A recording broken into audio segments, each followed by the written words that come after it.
How many people, being themselves or siblings, enjoy watching TV or playing video games? The majority of people are not fully aware of the effects media can have on the youth. Today, I will persuade the audience that media violence ultimately has a negative effect on children. Many people may be asking themselves, why should I care? Well, media violence is being glorified, leading to unsafe communities and could negatively affect your younger siblings or even your kids' lives, as media violence builds harmful traits. An article by A.C. Hudson with a PhD in psychology and child development at the University of Minnesota found that by 18 years of age, the average young person will have viewed an estimated 200,000 acts of violence on television alone. Today, I will discuss the violence, desensitization, and fear that are negative effects that media violence can cause. My first main point is the aggression and violence that someone can acquire from the media. Many studies have found that violent video games can contribute to gun violence due to the large amounts of gun usage in video games.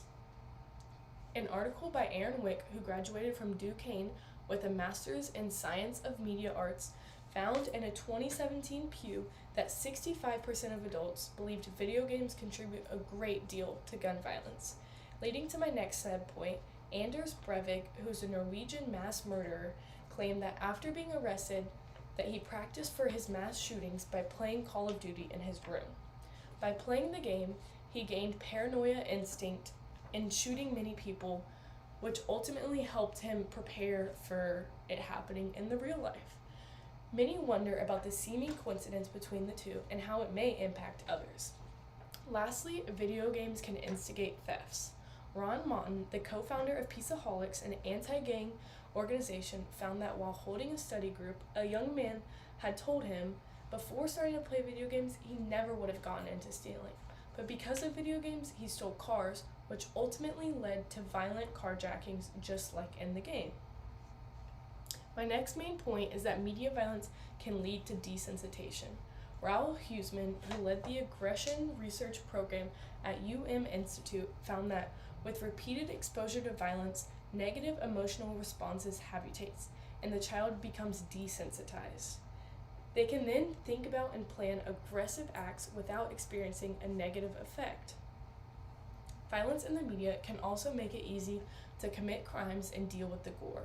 The more often one sees violent actions, the more comfortable they feel to see it or even encounter it in real life. Amanda Schaffner, who graduated from Harvard with a bachelor's in human psychology, found that playing violent games, kids are likely to become desensitized to the gory images, which makes them less disturbing and perhaps even easier to deal with in real life. Becoming desensitized can also cause someone to form a bystander mentality. In several studies, Suzanne Chamberlain, who is a cultural studies analyst, found that children who watched a violent program were less quick to call for assistance or intervene when they saw children fighting. My last main point is that fear that children can encounter if they do not necessarily act in ways of violence from media violence. Barbara Wilson is the president of the University of Iowa and found that in a study, 62% of parents of 2 to 7-year-olds agreed that their children had sometimes become scared of something that they saw in a movie or on TV that may happen to them. Many people can also form some type of anxiety or trouble from sleeping due to the media. Barbara Wilson also found in a study of nearly 500 parents of an elementary school that the children who watched violent television just before bedtime had greater difficulty falling asleep and were more anxious at bedtime and also had higher rates of nightmares. I know for me personally, I have formed fears from media violence in my own life.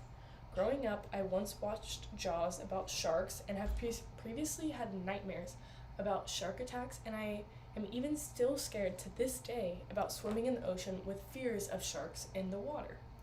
Overall, most people don't have an accurate understanding of the negative effects media violence can have on the youth, such as the violence it causes, desensitization, and fear it puts on adolescents.